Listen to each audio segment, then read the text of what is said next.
Feral Audio. Feral Audio, live. The first comedy special from Feral Audio. 2 hours of stand-up and improv, hosted by Dan Harmon and Aaron McGathy. But we are hosting it. I didn't know they made albums anymore. They sure do. They make them every day. Featuring an opening meditation by Duncan Trussell.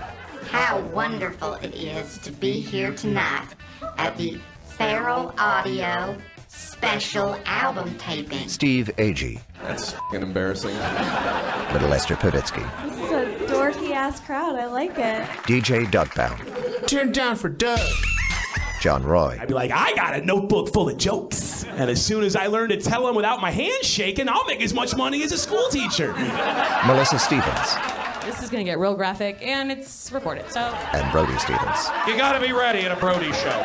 You got to be ready. On sale now at feralaudio.com/shop. Get a $5 audio download and an independently produced video special for just $10. Visit feralaudio.com to learn more. Live from Los Angeles, it's the Feral Audio Podcast Show!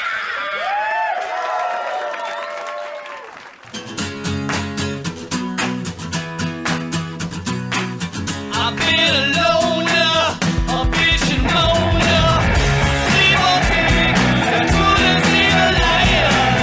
I left to show ya, so come over, like a reason not to do it in the Welcome to Don't Ever Change. My guest today is the very funny comedian Andy Kindler, who you can see as a recurring character on the show Marin on the IFC network.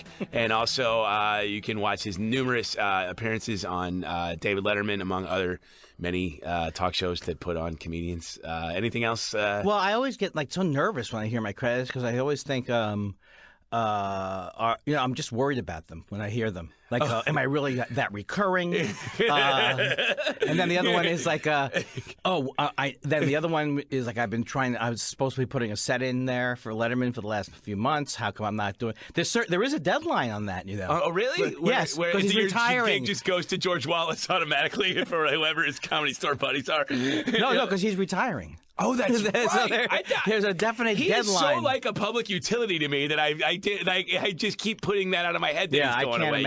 You turn him on, there he is. You know, I haven't accepted it. Yeah, I don't want to think who they're going to put in his place. Oh, well, that's all. Well, it's Colbert though. Oh, it is? Yeah. Oh, why do Are I you even in the? know that? Are you in the? Been in the country? I think I knew that too, but I have a life and it crowds out things like who's the next talk show guy. It doesn't. Yeah. Well, I'm sure I knew that for like a day, and then some other thing came up on my phone, and then I was like, "Ooh, look!" Didn't you know that Carson Daly had a new selection of suits? I mean, come on. I'm not on the Twitter. I don't know if alert I don't think he wears suits. Actually, I don't know. He just wears the hilarity a suit. So anyway, Andy is my guest. I think I met you first at M-Bar sometime in the Bush administration. And it was the Bush administration. Yeah, because that's what we talked about first. But not the first Bush. Oh, I do remember talking about that. Yeah, we were. You were a huge George W. Bush fan. You were in favor of the Iraq invasion. That is. You said you were good friends with Cheney. You have a Rumsfeld poster at home. I do have a poster at home that says "We don't do nuance" with the big Rumsfeld with the bombs going off behind him. But we'll start the show the way we always do. Where did you live when you were 14? Oh my God! This is a shocker. Nobody prepared. This was not in the pre-interview. When I was 14, I lived in Queens, New York. In Queens, okay. What was Queens like then? Well, I was born. Oh God, my wife's going to kill me because I keep telling people how old I am. She says, "Why don't you at least?" I said, "Well, they can find out on the what's the word? The internet." The internet. Yeah. They go, well, why don't you at least make them click? At least there's a one-click barrier between the knowledge. Instead of going into a restaurant and go, "Yeah, I'd like to take a look at the menu first." I also want to let you know I'm 57. How old am I? 58. 58. Are you 58? I know that's the reaction, and that's why my wife says don't tip it. Don't tip the. Because I mean, this is going to sound like the most Hollywood ass kiss bullshit, but I would have had you like 10 years younger. That's what I would have me. In every single way, career-wise, everywhere. If that was something you could order, you would get that package. Yeah, I don't like the idea of them closing in on Medicare and still trying to get open mic spots. So I was so I was born in '56. So I was living in Queens, and I wanted to be a hippie. I really wanted to be a hippie. I was really influenced by that time period. Was that going on there in Queens? Well, 1970 was like right in the middle of the Vietnam War. I refused to go. No, actually, I had the last year of the draft cards of that. Oh, really? Of that version of draft cards. So you remember it coming in the mail and you looking at that going, they're going to send me. No, because it was over by then. My brother was the last year that they had a lottery. My brother had a hugely high number. It was in '72, but they were already winding the war down at that point. Okay. So if he had been born 1 year earlier, he would have been very worried about it. And even then he was worried about it because they still had the lottery. But by the time I got it, it was over. Okay. So, and then I signed up for the Navy for 30 years. And the rest is history. So Queens in 1970, I just picture like the French Connection. You know, like I immediately go to a gritty New York, cops on the beat. There's trash everywhere. There's old boxy cars. Like, I mean, that's what my cinemaphile brain is. That what it was like? Well, I think you're more referring to the first day I got my driver's license, which was I'll never forget this. I wanted to smoke a cigarette in the car. I left the car running. The car running. The car running with the keys locked inside. I had to call my sister because I was so focused on the smoking and the thing. So, yeah, I mean, I caused French Connection-like accidents around me.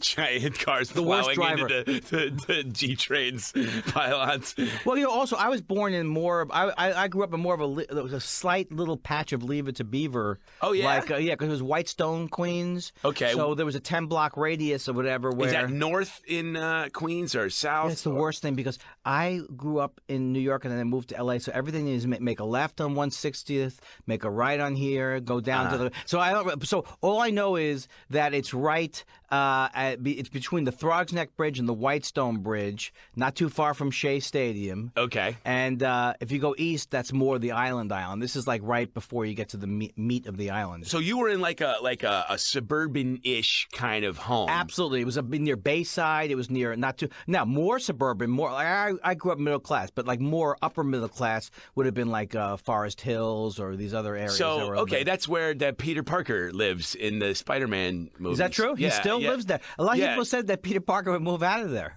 Well, I think he's like Charlie Brown. He doesn't get to age. You know, like I mean, is he still like moody? Like a moody teenager? That's what they're selling. You know, I mean, that's like he's a moody teenager that can lift buses. I'm not really sure where that. It happened to me during the PCP years.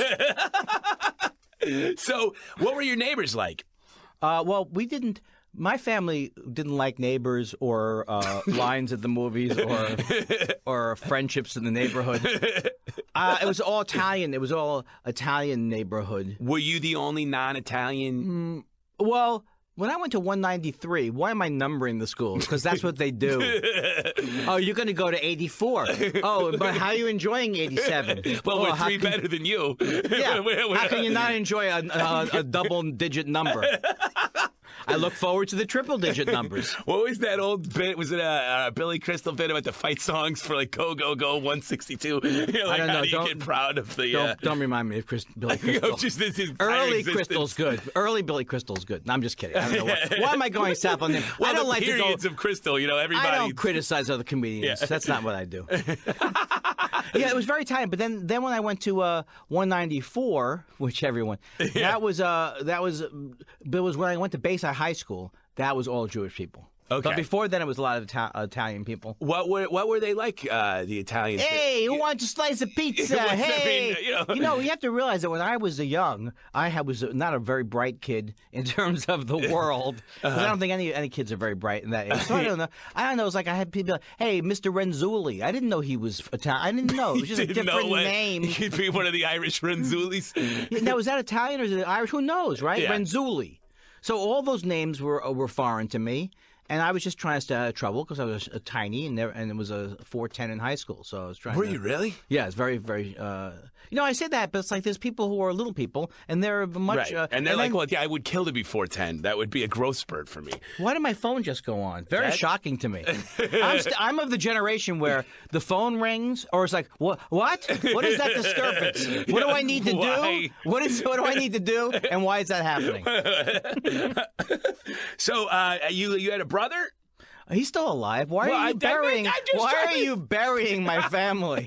I'm just trying to understand. When I meant had, I mean at that time in Queens. Yes, my brother's older than me, and my sister's older than me. I'm the youngest of three kids. Of how many? 3 kids. Okay. I wish there were more because it'd be funnier. I could write cheaper by the dozen or whatever. You could have a bunch of little sitcom pilots about your giant big family in Queens. Yeah, that would be so much better than 3 kind of secular Jews. That's the title of the show. 3 secular Jews. Tuesdays on Fox. That's right. Secular Jews. Oh, I don't want to get bar mitzvah. Well, then that's fine. But it's the pilot. It's never a conflict. They're like, I actually was bar mitzvah. It wasn't a big deal. So my brother is like 2.5 years. He's 2 years by grade. Because I still think, I don't know how about you, but my brother's 2 grades ahead of me. That's all I think of. I'm an only child, so my brother doesn't exist. Oh, my God.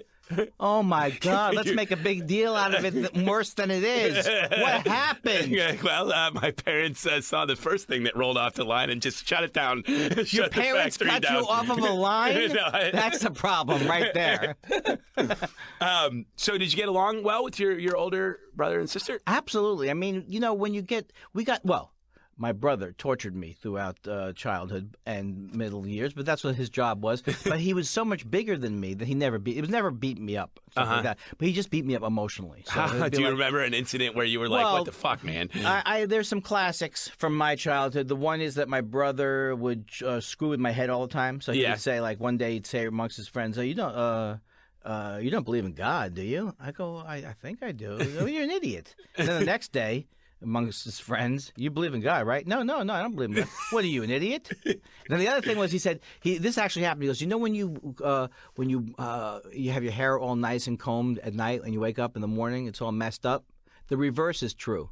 If you go to sleep with your hair messed up, you'll wake up nicely combed. So that's the kind of thing he did all day. And did you go to bed thinking it was going to work?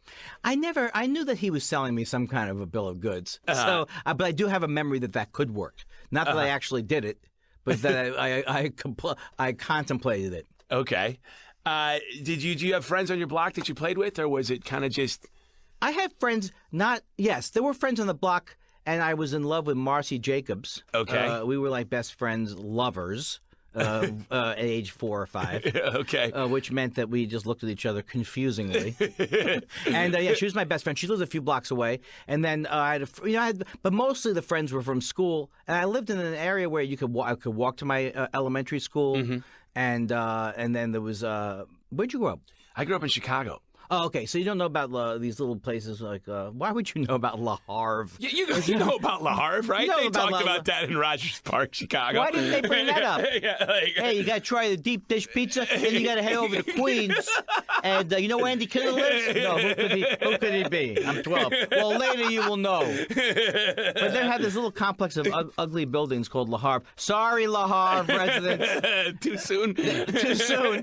Then there were Crider's Point, which were 3 big buildings. But then we would walk. So I had a lot of great friends in elementary school. In fact, my friend Peter Tarr, who I miss a lot, he's still alive, but let's not get crazy and contact people.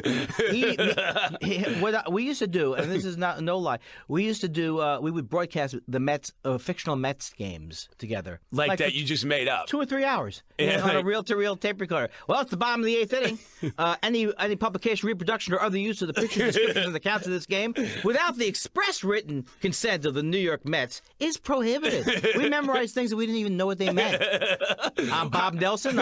I'm Lindsey Nelson, Ralph Kiner, and Bob Murphy. How would you did you ever conflict with your creative partner about how the game should go?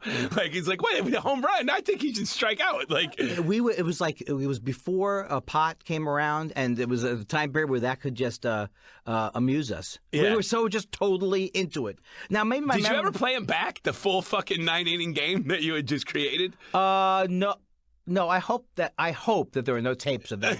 No, I'm not sure because I remember getting a reel-to-reel tape recorder, but I don't think that we necessarily recorded those with the reel. I don't know. I have a memory that we recorded it. Hopefully, it's gone. Okay. See, I'm lucky. When I started stand-up, there was no taping of sets, right? Which I think is great. That you just had to do it. Well, the stuff I did on TV is bad enough early on. Yeah, there was the same thing with us when I started in the late '90s. You know, there was one awful cable access show that somehow recorded a set at an empty fucking bar in Chicago, and they must have played. And I was like year 2. They must have played that for like 6 years. Yeah, You're like, the worst. Why would you show this? Yeah, exactly. Like, who do you think would want to see this? Honey, that awful open mic is on again. Like, what the fuck? Who is the audience? Right now, but I'm way older than you. I mean, so much older that it's almost sad. But we didn't even. I mean, like we had no VHS when I was a kid. I mean, right. You had to do a. Paul Feig, who's the Creative Freaks and Geeks. Yeah, he was a stand-up, hilarious stand-up, yeah. And he used to do a whole bit about how when his parents would take the little 8mm or whatever it was. They had these blinding lights and stuff. And then my parents didn't have the blind lights, so they didn't care enough. They didn't care enough to film you guys. What the hell kind of parents? Yeah. You're about to go into high school and you're very short. Does that bother you? Are you like, when's the growth spurt? You know, being short always bothered me because I have terrible memories of not. One of my first stand-up jokes was based on an actual experience where this kid kind of like terrorized me. I think it was everything bad happened in junior high school. The first day I got to junior high school, some kid came up to me and goes, "I know you don't think that the fact that your older brother goes here doesn't mean I'm not going to kick your ass." That was the first day. Well, it's also like, why would you be going around? Well, my older brother goes here. I am clearly immune under the laws of New York. I'm immune from ass beatings. It was like one of those things where it was that time period. I even remember like trying to act tough once, like with these group of kids that we didn't like from elementary school, and then there's other group of kids from junior high school that we didn't like. So I remember, I'll never forget this. I bumped into this kid on purpose. I said, "Oh, I'm sorry, my mistake." And he looked at me and goes, "Next time, it's going to be my mistake." And I was scared for a week. That guy had a good writer. That's a really good, for the tough kid line in a high school movie. That's really good. Also, pretty mature for his age. And also pretty.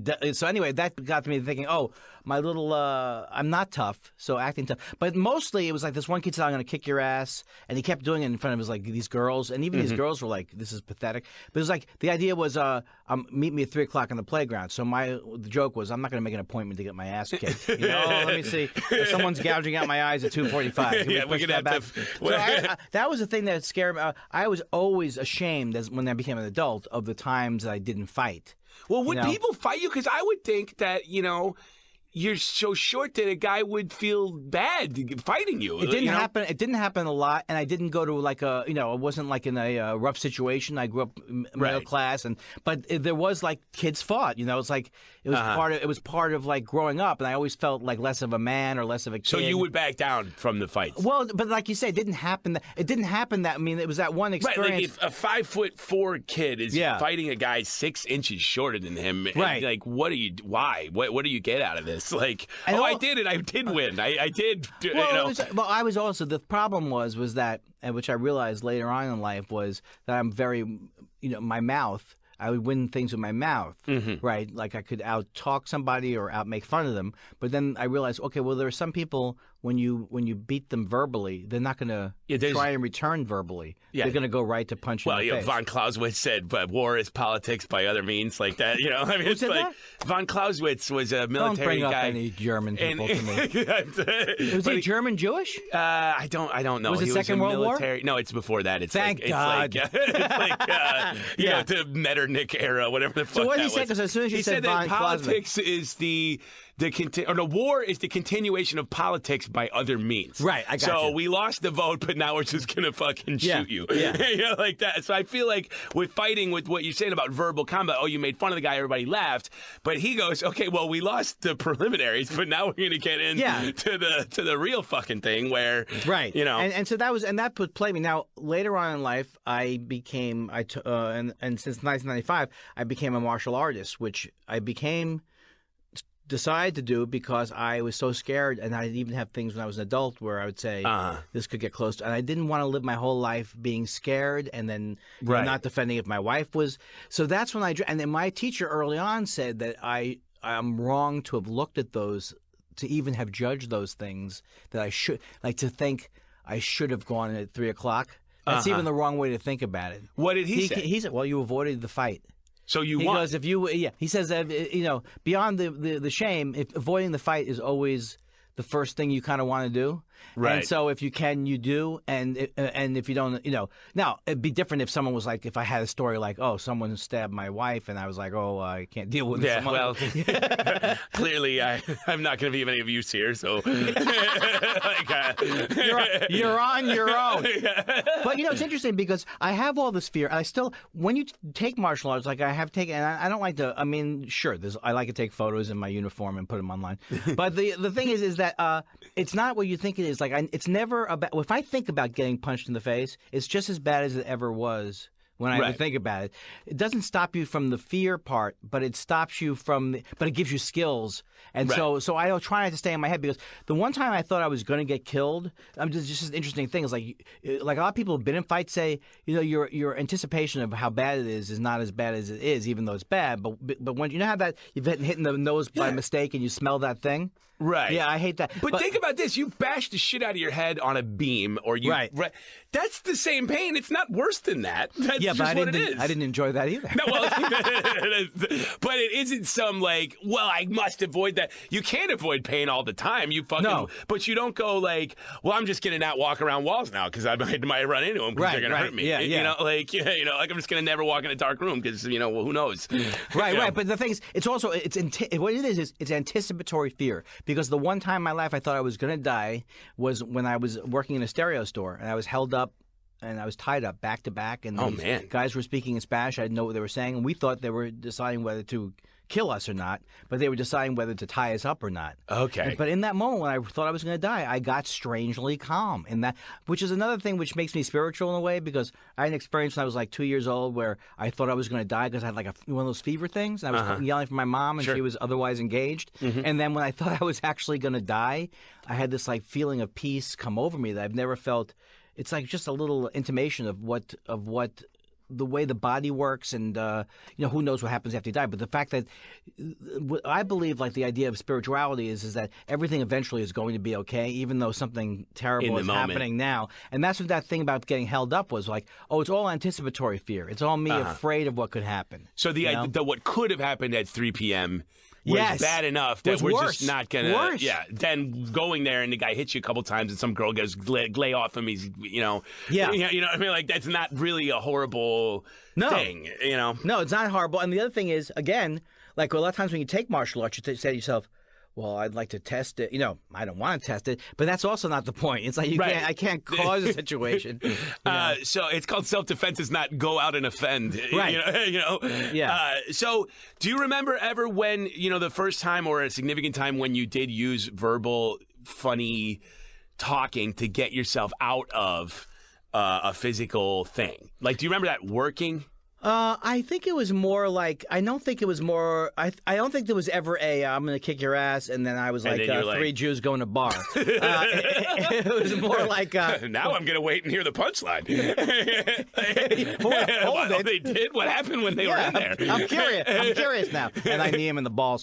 No, it was more like diffusing situations, which I still think I do even on stage as a comic. I mean, I hate when I talk this way, but on stage as a comic, it's like something's not going well, so it's become now my thing, which can't develop more and more over the years. Okay, I know that joke didn't go well. I can just let it lie there, or I can bring attention to the fact that, well, it didn't go well. Right. And so I could diffuse situations. I could always make tough guys feel like I'm not tough, so what's the point? Yeah, why? What is the point of what are you this, going to do? What are you going to do to me? So, Right. and that seemed to mostly help through. By the time I got into high school, into junior year of high school, everything changed in terms of social stuff. Okay, well, let's get there. Let's. So your high school is 194, or that was the No, middle come school? on, that's the wrong number. I told you the numbers earlier. 84? It was 194. It was my junior high school. Okay. By the time you go to high school, then they name them. Okay. So I went to Bayside High School. Okay, so tell me about Bayside High School. How big was it? I think it was like 5,000 kids. I think it was pretty big. Wow. But it wasn't like I watched the show Room 222, which was before your time. Yeah. But it was like this, and I think the campus is out here. It was like a high school campus in Right. California. That's not the way schools were in New York. They were horrible, like dungeons of boxes of. So so that's where I went, and there was about 5,000 kids. 5,000 kids. I think so. I My may high be school wrong was about built that. for that, but by the time my generation was in it, there wasn't as many of us. So there was maybe 2,700 kids in a building that was built for 5,000. But I heard that in 1970, it was the same amount because your generation was gigantic. So I'm wondering if I'm wrong. Well, I had a double bar mitzvah, so that's an example right there, right in the boom years. But I'm wondering if I'm wrong. But it was a lot of kids, and I know it wasn't small. I hope what I'm right was about the ethnic makeup of Bayside? Well, it was all basically white. But then I went to school during busing. Okay. So there was busing. Kids were bussed in, and then I don't know. I don't remember a lot of white kids getting bussed out. So it was a. Was there anger there in the community? Or did you pick that up even going to the Well, school? you know, the thing about busing was like. The thing, it's just like what we're going through. I mean, we're going through the same thing now where, like, we think I never thought we solved our racial problems. No. But it's like, if you have anybody who's, find a black friend and see how it is with them when they get stopped by, it's like, Right. unless you're a white supremacist, which a lot of the new comics are, that's where the money is. And if you don't realize, just stop bullshitting and say, no, if you were black or whatever, I've had the cops, again, it's not every cop, and I don't buy into that. But I've had cops treat me poorly. I've had cops treat my family poorly. And we're white, and we're white people. And I mean, we're for crying, white. can I get some service here? I'm white. So basically. The busing, all these things, busing was a tough way to go. I see how it was. They had to do something. It's just like I always hated the anti-affirmative action movement because I don't, I could never be a white person who sued. Because a black person got it. I just couldn't do it. Right. It was like the Bakke case was. I get that but otherwise, how are you going to make these places that you couldn't be black or Jewish or go to Because the Harvard? people that are against it, they use the means as their thing they're against, but they just don't want it to happen. Well, there is an argument to be made that it should be more based on socioeconomic. Okay. So, like, you could be a poor white person and be just as Right. But the overall argument is the right-wing argument that's been going on for years, which is why the Deep South now is all. Yeah. LBJ said it was going to happen when he started these programs. He goes, "I've ended the Democratic Party being in the South, and now it's complete." You're right. Thanks, Obama. Thanks, Obama, for being the first black president. Thanks for listening to Don't Ever Change. If you like the kind of stuff that I do, and you like the other podcasts we have on Feral Audio, we have a special. It is $5 for the audio version and $10 for the video version. We shot it at Meltdown. It is stand-up, done by all of the podcast hosts from the Feral Audio Network. It's hosted by Dan Harmon and Aaron McGathy. I'm on it. Brody Stevens is on it. Duncan Trussell is on it. DJ Doug Pound is on it. Steve Agee is on it. Little Esther. It's fabulous. And it's $5 to listen to it, $10 to watch it. It's shot very good. It's not some guy's GoPro in the back. It's a professional multi-camera shoot, and we're very proud of it. And we would love for you to check it out. And it's easy to do. feralaudio.com is the website, and right at the top of it, in screaming yellow that you can't possibly miss, is the banner ad that takes you to the link. And go ahead and check it out. Let's get back to the show. So you're freshman year of high school, who'd you meet? You go in there, did you know a lot of people from school that went with you, or? It was different because when I went to school, 10th grade, even though 9th grade officially started high school, 9th grade was still part of our junior high school. Okay. So I went 7th, 8th, 9th, and those by 9th grade. Do you think that's better to have a I'm the king year rather than for 9th grade than a holy Jesus I'm in hell year? It's probably was better for me, and I think it was, but I can't say. What am I on trial? But Mr. Kindler, you have get an inadequate response to the. Mr. Kindler. But no, it was more like I don't remember as much as that. But in the junior year, I remember things starting to take off in terms of social stuff. And Okay, but so even in junior high school, I played. I started to perform. I did like a thing called a declamation contest, which was Okay. I don't even know what it was. You did like a poem, or you did a declaimed something, did like and a they judged poem, it. and I did a takeoff on the declamation contest, which was like a teacher teaching this student how to do "Oh Captain, My Captain," and so it was really exciting for me because we went to this like auditorium. And I did it there. So ninth grade, I So started. it was a parody. Your thing was a parody of it. Okay. Yeah. Did you get laughs? Yeah, it went really well. That's great. So, Did you think then? I mean, I know this is a cliche question, but as you got these laughs, are you like, yeah, this is what I like to do? Well, what was so silly about it was not silly about it, but I was so involved in music. Everything for me was music. I wanted to be, I was a violinist when I was a kid, which I played much too long because I started to hate it. Could you still play now if somebody hands you a violin and said, "Here, play this sheet music"? A violin is the hardest instrument to stay up with because just to get it going, you have to have your bow rosined, and I know you know what I'm talking about. Am I right, people? Am I right? Who's with me? Guys, have you had your bow rosin? You have to have your bow rosin. You have to have these little strings that if the tuning peg moves a minuscule amount, it's death. And so you have to have that, and then you have to the intonation on the violin as you move your finger, and then I had so.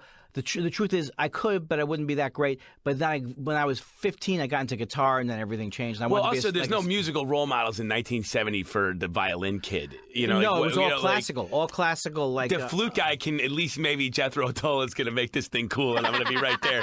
Traffic. But there's really nothing for the violin kid in the rock movement. Well, we couldn't have grown up in a worse period for the popularity of classical music. Yeah. And so you're right. And then do you remember which bands like got you like where you were like, yeah, fuck this Mozart shit, I want to play this stuff? Well, I actually never said fuck this Mozart because I always loved the actual music. Okay. Do you still listen to classical? I do, not as much as I mean, look, I lie about everything in my whole life. I used to lie that I saw foreign films. I could still, like Norm Macdonald has that joke about because sometimes you lie when there's no reason to. It's like, did you see that movie with Willie Nelson and the horse?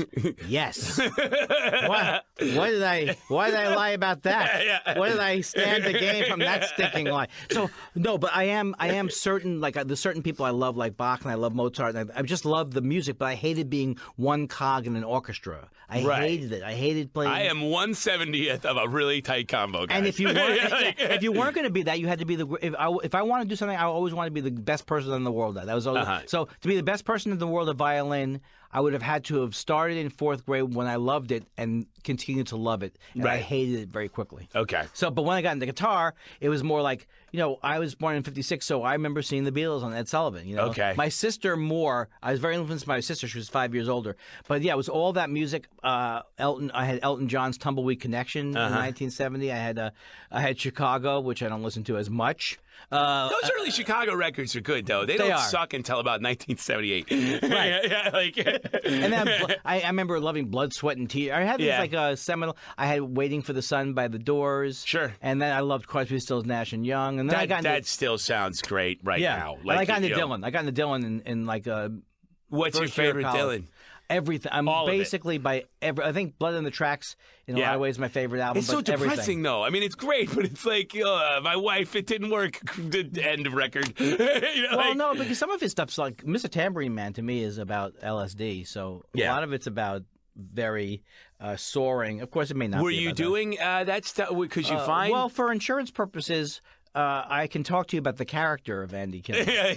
in Act 1, did Andy Kindler find marijuana anywhere? The character of Andy Kindler might have smoked pot when he was 14 or 15. Okay. Or I think 14 or 15. I loved pot.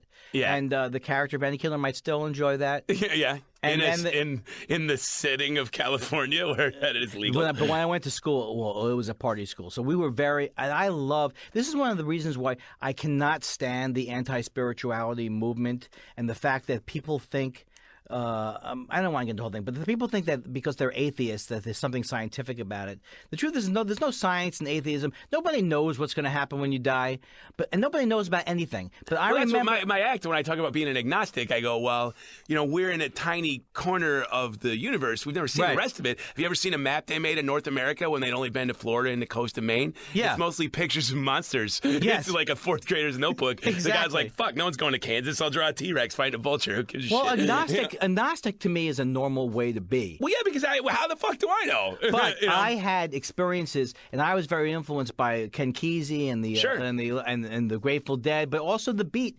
If you cannot separate. When did you get into that stuff, though? Were you young and reading Kerouac and Kesey? No, when I was young, I was into I wanted to be a hypnotist. I was into parapsychology. I mean, I was like, one of the things when they say that the reason why the people who, first of all, the word God is the way I use the word God, it's not a being in the clouds. And if anybody who's read anything about religion knows that the word God, unless you're a fundamentalist, is used to describe something that cannot be described. It's not a thing. So, but early on, sure, I wanted there to be. Because when you grew up Jewish, I mean, Lenny Bruce talked about how when you grew up Jewish, it's kind of like a drag because there wasn't a person you could relate to. So you're always jealous that they had Jesus and you had nothing except an angry God. So I was always looking for something like that. And so I was hypnotism early on. And then I was in, the peace movement when I was a little kid. But then when I got to college, high school when I started smoking pot, and then when I got to college, it was the whole world. And that's when I got into things like the Beat So when you Poets started smoking pot, it was just hey, this might be fun. But it was also, I mean, I'll never forget that first time I got high. Well, tell me about it. What happened? Oh, man. The character of Andy Kindler. Yeah. What happened to the character? Well, back in those days, it was terrible pot. Especially it wasn't in the much East Coast. better in the 90s and 80s. In Chicago, this was coming from a tire in Mexico. The East Coast was probably worse in general. In the East Coast where we lived, and with the seeds and all that stuff, and the Colombian and all that kind of So, but it took me 4 or 5, 6. But when I got high, were you looking for it, or did somebody just drop it in your lap? It was my friend and I. Who was your buddy? It was my I can't tell because he's a. Tell me about him. Eddie. Eddie. It's Eddie Pepitone immediately in my head. Do you want to get high? Let's get high. No. We were we just were just really best friends, and we just was the group of people I was in. Yeah, who was your group? I got into this thing in high school where we were kind of like rebels or whatever we thought we were rebels. How did you dress? We were if you saw, I had long hair. I looked terrible. I really did. Yeah. My nose was even more Jewish. Yeah, but a nose is not part of clothing. You did. I dressed. I did. I used my nose. No, I tried to dress like I tried to dress hippie? but not. I didn't go with bell. Everyone wore bell bottoms when I went. Everybody. Even did. the captain of the football team had a big pair of Sonny and Cher flares. But we didn't go to the prom. There were things that we didn't do. Because you rejected all that, or those kids weren't into you guys? But nobody went to the prom in my high school. It was just a drag. Fuck that. It was a time period. Okay. Well, now I look back and go, well, why wouldn't there be? Why wouldn't we fun. go to a dance? That doesn't. Hey, Nixon, we're not going to your lousy dance. What?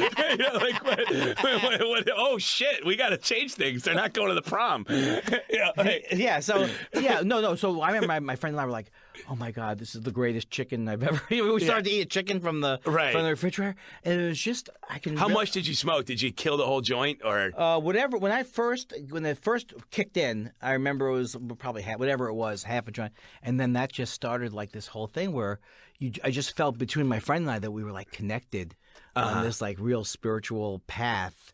We could just feel it. It's an altered and that's the other thing about about religion. Well, I was definitely looking for something outside norm when I started doing drugs. It wasn't, and I did pot and I did mushrooms, and then acid. Well, mushrooms later on. is very, very. But that's what I was looking for. It wasn't just I want to turn on and be a fucking party dude. I was let's get out of this mundane reality and get something else going on. Well, that's there, what partying. I think that's what I was never. I want to get really drunk because I didn't like alcohol that much. I want to get really drunk. 4'11" too. It's a poison. I am. Look, I am 5'5.5" now. So let's not. When kid did the growth ourselves. spurt happen in high school? Senior year to the first year of college. So you were just short, and then senior year you went like the Hulk. Well, my the joke in my family was my parents would tell me things like, Mickey Rooney made it. That's what my parents would say. They would always give you short role models. Like, Well, they also, I think they were going to take me at one point to a like a hormone thing or. Oh, really? Yeah, but then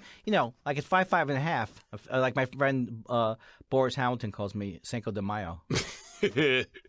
So then it was more like I could fit in.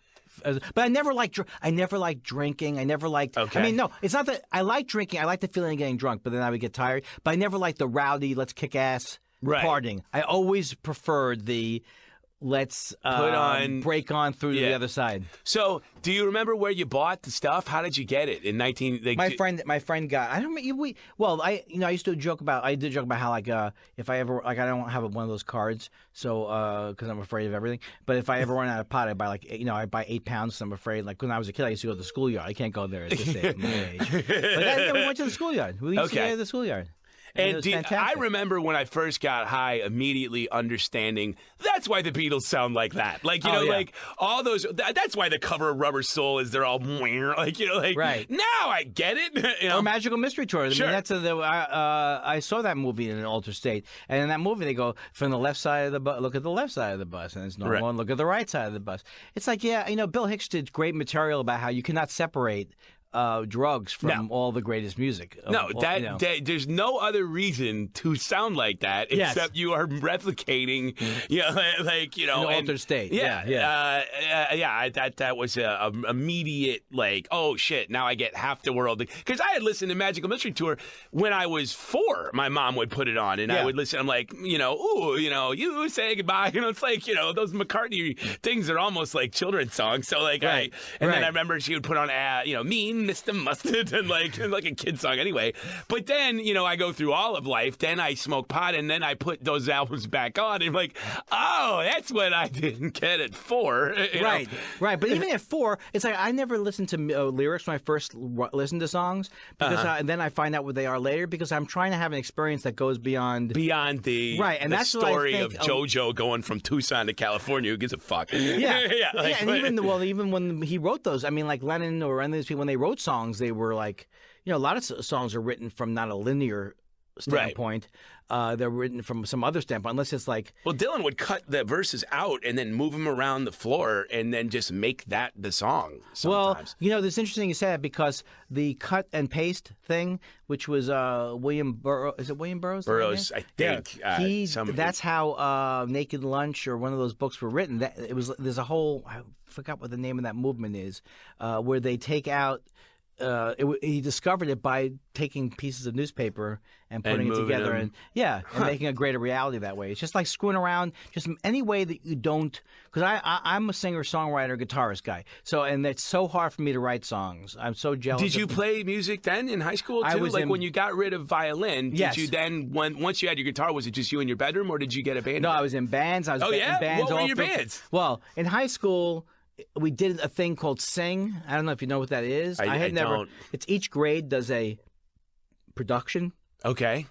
And some schools have had this for a long time, but we started it when I was a senior, and the juniors started it somehow. And we did this. I wrote all the music for this thing. So you could write music in high school? Yes, I wrote music starting at like 16, but they were terrible songs. Really? Do you remember any of them? Well, one I've sung a lot. One is called but this woman, the girl who in my neighborhood liked me, but I didn't like her, so it was called Karen, and it was like, Karen, don't. It was the worst song ever. Karen, don't waste. I was trying to be positive. It was the most ridiculously mean song. Karen, don't waste your time on me.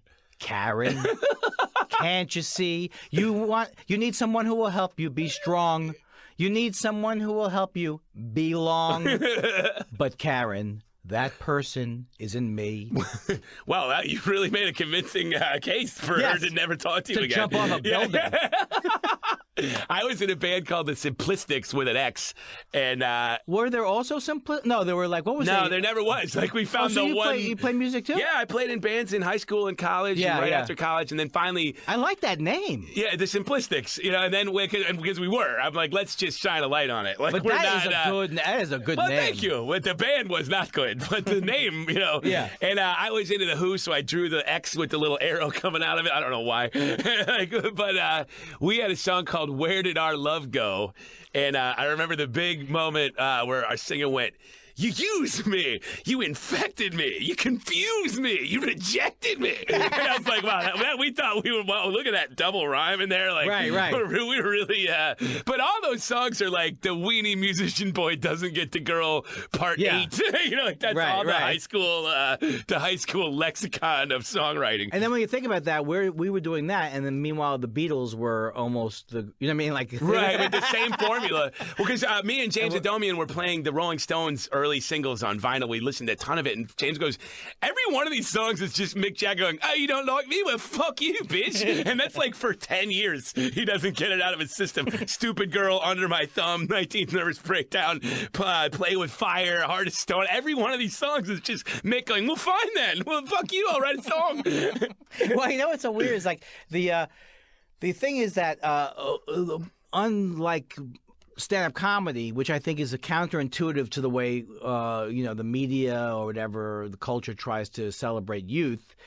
There is a thing when I remember being in college, and I remember feeling like out of control, rebellious, and then you could see how great music can come from that time period and from being that young. You know, and that's why I think that. But that's not true of like stand-up. To me, like stand-up gets.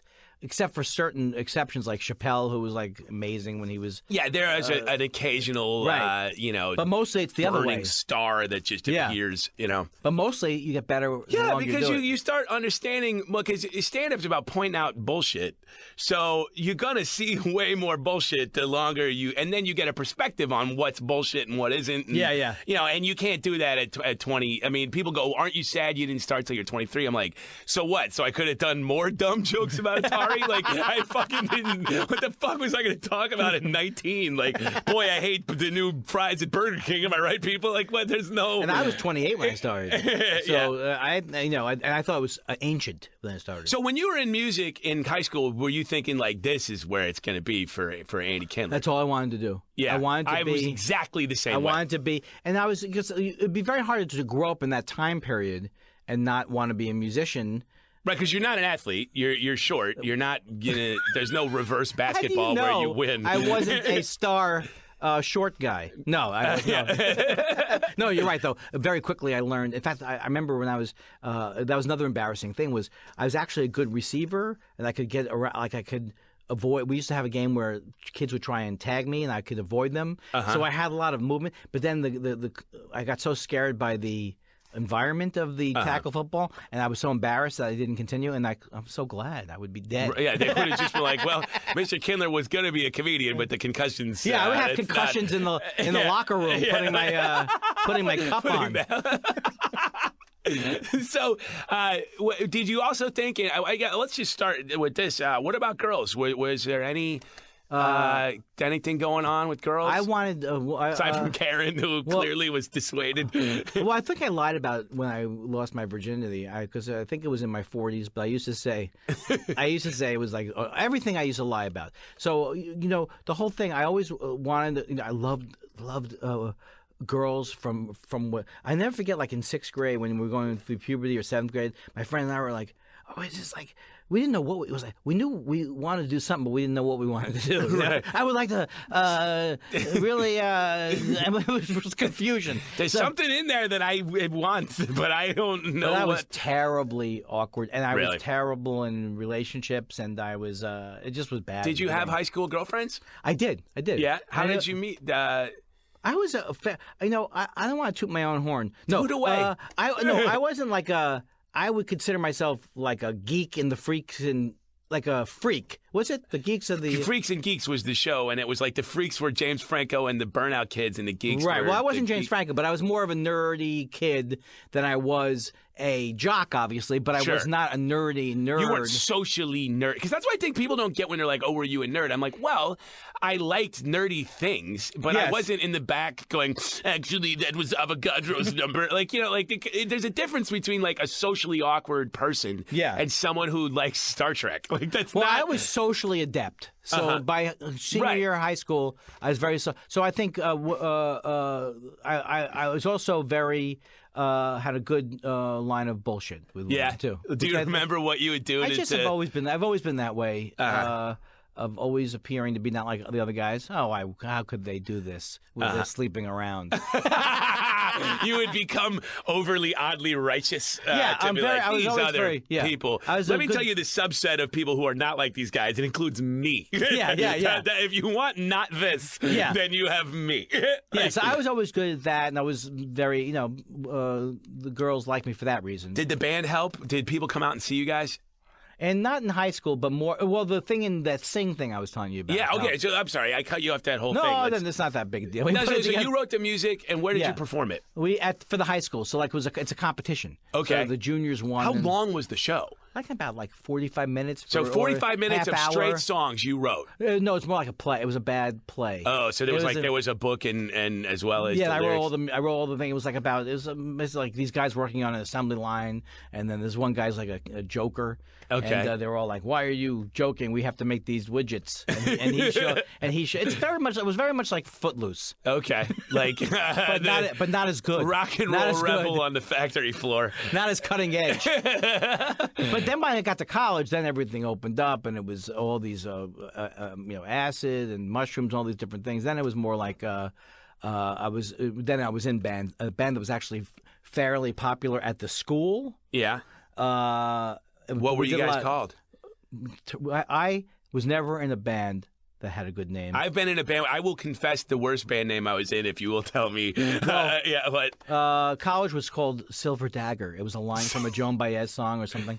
Silver Dagger. And the worst name of the group I've ever been in was after when I came to LA. It was called Transfusion, where we thought we were going beyond fusion, but we couldn't even play fusion, and people thought we were a heavy metal band. Transfusion, and the audience is just confused. Transfusion, yeah, exactly.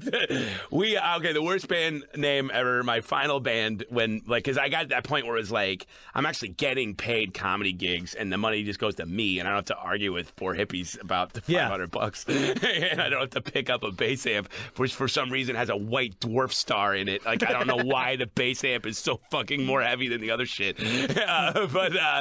Our band name was Typhook Tex, and let me give you the awful story behind that. What is it called? It's not even words. It's not Vietnamese? No. Our poet / lead guitarist was having some wine and a joint, and he saw two boxcars go by. One said Tip Hook, and the other said Tex, because they're boxcar companies. Oh. And he changed the I to a Y and refused to not name us that. And he was the lead guy, and he wrote half the songs. Oh. So it's like every time I had to make a poster, I'd be like... Are you talking about... you were in Typik Took? Are you serious? You were a founding member? Or I came in later, but I wanted to make. And you did play guitar, right? I played guitar. In that band, I played bass because the rhythm guy was not very good. The lead guy was better than me, so because I could play lead, you can learn bass because it's scale oriented. You're not playing chords. Right. So I basically taught myself how to play bass with McCartney and some James Brown records, and just McCartney came over to your. Yeah, McCartney came over. We had some vegan meals.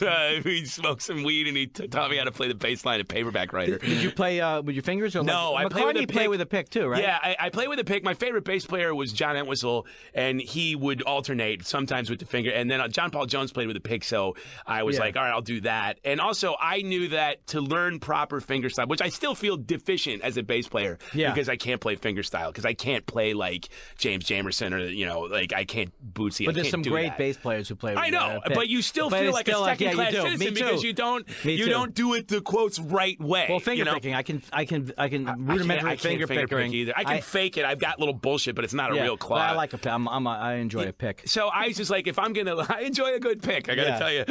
So I felt if I'm going to change myself into a bass player quickly enough for this band to work, I'm just going to have to do it with a pick and do it the way I know how to do it, or else I'm not going to get. And also, we had a keyboard guy that we were training on the job. So there's already too much incompetence already. Yeah. For me to go. Keyboardist in training. He was like a barback of a keyboardist. Like he was almost there, but he couldn't handle the bottles. Do you miss playing music? Well, what happened was that I found songwriting to be very difficult. Unlike, and I'm not saying comedy writing is easy, but I never think of when I'm writing a joke because they come naturally from the environment. And I found that's why I'm so admire people who are they're so prolific. direct. Yeah. And like songwriting is just like you're barfing your emotions out, and it's like I am mortified by my straight just writing what I feel. I'm like, oh, I'm like how get that away. I know, and I was so hard on myself. My whole life has been, and I think most people's lives would be better served by not being so hard on themselves. I was so hard on myself in my 20s, and so, but I do say, I could say to myself, I have about 10 to 15 songs that I have loved. I still really think are, without sound like an egomaniac, I still think they're great songs. But that's over 58 years, And when I first went on the road, I would bring my guitar by way of explaining, don't worry, it's not going to be my act. And then it wasn't until later on, like Fly of the Conchords or these groups where they could bring. I mean, always Zappa. I always thought had hilarious things, but for some reason, being a stand-up, I never wanted to play. I didn't want to do it either. I was like a purist. I was like, because I remember that I quit music because I was getting these gigs, and then we came home from band practice, another shitty one, and somebody played this Radiohead album, and I'm like, well, that's it. If that's what I'm supposed to be able to do, I cannot do that. So I mentally wasn't in the band anymore. You know? But so it was the same thing with stand-up. I'm like, well, music is pure. I have failed at that, and so we will now put that away, and I'll be a pure one of these guys. I love playing, and I love it. But I just over the last few years, I just don't get to do it as much, and I feel bad. I do feel bad about that. Do you still have your chops if you play? Very. You don't lose. Well, I have a steel string guitar, and I have a Guild that I love, but you lose the calluses. Right. And I feel like I can play guitar as well as I want to express what I want to do on the guitar. I wanted at some point to be like a studio lead guitarist, and it's just like. But the fact that I couldn't do it. I mean, I couldn't. Right. I didn't have the.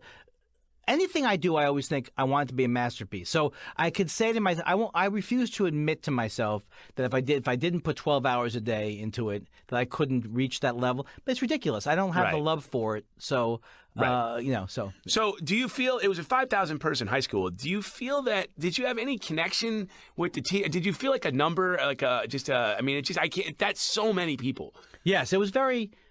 Certain teachers I really loved. I had a teacher. My favorite teacher was Mr. Stein, who's a social studies teacher, and he changed my life. How so? Because his whole thing was he wanted to teach history, and from the point of view of here's the event, here's what all these historians say about the event.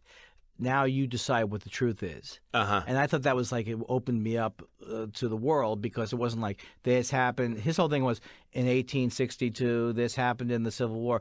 That wasn't the crucial thing to him. The crucial thing was to find what was happening in terms of what was going on, as opposed to the memorization of dates. And then also history was not a rigid. It's like right now you have these Texas school systems that are trying to change history and saying it was states' rights was the Civil War and all this ridiculous stuff. Can we make Lincoln say free market capitalism more? Can we write that in there somehow? Yeah, I mean, can we at least give it a shot? Yeah. So that was good. So I had teachers like that, and I had teachers like that all the way through, which is why. And my sister was a teacher, and so. Did you have good grades? I was a good student. I was a good student. I had good grades, and I did well on my SATs. I did all that kind of stuff, but I wasn't. But a lot of it I think was a little bit cultural, because I think the SATs are cultural. So I wouldn't say that. I think I'm an intelligent person, but I wasn't like one of these. And I had a good grades all through college, but I wasn't like a right. But you also weren't Jeopardy winner. Yeah, but you also weren't just getting high and slacking off. No, and I enjoy. I mean, it's weird. I don't know how you feel, but my whole thing is this whole Christian work ethic. I could never. One of the reasons why I avoided taking writing jobs on staff was because I can't I'm not good at working. I'm not good at working in a rigid format. No, so, why did we pick this? I mean, this is the least rigid thing in the world, and it drives you crazy when you're looking at April and going, I don't have anything. But the flip side of that would be every morning grinding out monologue for Fallon. I'd lose my mind. Well, I also don't have kids. I'm married, but I don't have kids, so I think that changes the whole equation. But I also think because I think anything you do, there's always that tendency to go, well, I'm a little bit better than I'm not saying you, but I can always go oh, well, those guys are right. But a lot of guys who became TV writers, they didn't like stand-up as much as I did, too. Right. They the first thing out of their mouth is oh, I got to get off the road. And you're like, really? I kind of like when right. So and you're like, well, then that's why, And I think some people like, and I do like writing to a certain degree, but I realized after all these years, I don't want to write a take what you do, Andy, and now you're the angry head of a corporation who's making fun of the other people. Yeah. Can we have your structure, but not that point of view behind it that we're really not comfortable with? So it's like, I think life is about finding what you want to do. But I think this whole idea of telling kids it's going to be hard work, whatever you pick, that's so ridiculous because you really have to find the joy in it. Like I do watercolors. I could never do watercolors if I didn't say, I'm going to have fun doing this and I'm going to try and make a masterpiece. Yeah, if you had to go to the watercolor factory every day and then sit down and do you have your watercolors? Well, all right, are you okay? Now we're going to make blue today. It's just emphasizing how much work it is. It doesn't help anybody. You know, there are some people who are workaholics. They love to work at whatever it is they're doing. But I was never like that. I always liked, I can work forever. Like if I'm putting together a set or once I get into something, I can go forever. But I can't get up and from 8 to 5 like Stephen King. Like I made a joke when he got hit by that car. Remember? It threw his writing schedule off by 2 hours. Well, what was the old Saturday Night Live? Dennis Miller cuts into John Lovitz as Stephen King. He's like, we're going to go live to Stephen King. He's writing his current book. And Lovitz is typing away while he looks at the camera. He's not even looking at his hands in. He goes, well, what's your new book about? And the whole time he's typing. And he goes, it's about, and then he looks at the timer and goes, it's a dog who starts fires. He doesn't even know what he's writing. That's hilarious. There's remember when Dennis Miller was hilarious? Yeah, it was 1988, I think. And Lovitz. Okay. Where are they now? Come see Miller, John. You're going to love it. Sorry. I'm very sorry for all of that. I love that kind of thing. Don't you have to apologize to me for puns. So there's 2 questions that we end every episode with. And those questions, the first one is just, what do you think the biggest difference between the Andy right now and the one who went to high school in New York in the 70s? I think there's a lot of similarities, but I do think that I've learned some things about life. I don't know, because I feel like the same problems I had when I was a kid. I think the main difference is I'm very proud that I'm a stand-up comedian because I feel like, okay, I did find what I loved in life. So maybe in high school I didn't find what I loved so fast, but that's also just about growing up. So I don't know if there's tremendous amount of differences, but I'm probably slightly more comfortable with myself. Okay. And then the final question This isn't like a James Lipton thing, is it? Well, now we will go to my word association bullshit that'll take 10 minutes. No, the last question is easy. It's just, what would you tell a kid in high school today? That's don't be so hard on yourself. I think that is the biggest thing. And one of my gripes with people, comedians over the years who I have seen where their ambition gets ahead of their career, it's like, stop, accept that you have to make a living. Remember why you got into it. Why you got into it was when you were in high school, whatever, you loved something or you loved it. And if you forget that, what's the point of living? So I think it's, and I was so hard on myself when I was in college and definitely through my 20s.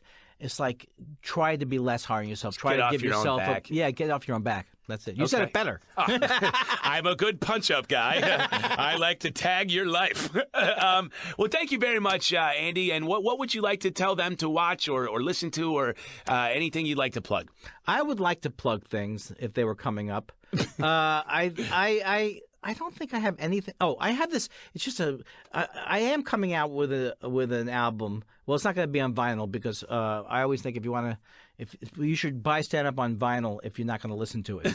Well, because it's also like you see, like, the vinyl, it's got a warmer tone, whatever. But not for the voice talking. Yeah, that's like, right. Yeah. Oh, it's just more like, I mean, what? Look at the frequency range of my voice. Carlin on an MP3, do you lose all the bandwidth? What are you fucking talking about? So it's called Hence the Humor. It will be on AST Records, but it should have been out by now, and it will be out in the spring. Brian, put his record out. It's my fault. It's all my fault. Okay. Everything is my fault. And what are you on Twitter? At Andy Kindler. At Andy Kindler. Try to avoid me. Yeah, so that's the one you don't type in if you're searching for things. Yeah. If you want to hear about how I hate angry atheists. Well, thank you very much for doing the show. And this was fun. Oh, wonderful. It was great to have you. Thank you. That was our show. How about it? We're going to do another one of these next week and another one of these after that. and we hope that you are along for the ride. If you want to hear what I do without other people in the room, there's an album called Alexander Hamilton that you can buy on iTunes or on Amazon or from specialthingrecords.com. It was described by the LA Weekly as one of the top comedy releases of 2013, and it can be yours for the low price of whatever they're charging. I think it's like $9.99 or something like that. But check that out, and also you can check me out New Year's Eve at the Comedy Attic in Bloomington, Indiana. You can see me do stand-up then, or the following week. I'll be there on the 2nd, 3rd, and 4th. Then you can also see me in Madison, Wisconsin at Comedy Club on State. That is the 15th through the 17th. Those are two of the best comedy clubs in the country, and so it's always a good treat for me to perform there. And if you're going to choose between seeing me somewhere, those are great places to do it. And then anyone, no matter where you live, can watch me on January 27th on At Midnight with Chris Hardwick. Me and two other people that I don't know who they are yet will be making jokes about things from the news and videos and all sorts of tomfoolery. And you can see that on Comedy Central January 27th or on Hulu on the same day. And that's enough of my bullshit for 1 week. We will see you, or actually we will not see you, but you'll be clicking on us next week. All right.